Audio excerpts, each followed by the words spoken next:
ઝઘડિયાના ઉમલ્લા ગામે શ્રી સોમેશ્વર મહાદેવ મંદિરે વિશ્વ હિન્દુ પરિષદ અને બજરંગ દળ દ્વારા ત્રિશૂળ દીક્ષા સમારોહનું આયોજન થયું.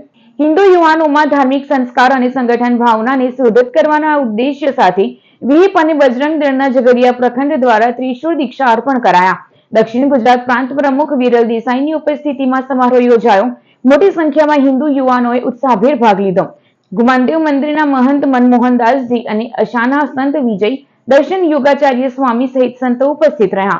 તેમણે યુવાનોને ધર્મરક્ષા અને રાષ્ટ્ર નિર્માણના માર્ગે ચાલવા પ્રેરણા આપી હતી.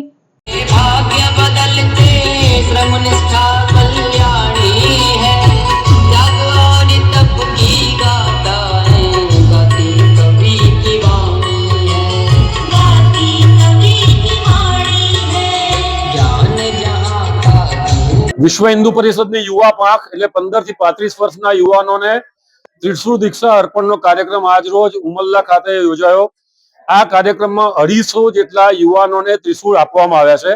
વિશેષ રૂપે ત્રિશૂળ આપવાની પાછળનું કારણ હિન્દુ સમાજની ઉપર પરકી આક્રમણ, હિન્દુ સમાજની અંદરની આંતરિક સમસ્યાઓ વગેરેની ચર્ચા કરવામાં આવી છે. પૂજ્ય સાધુ સંતોએ એમાં આશીર્વાદ આપ્યા છે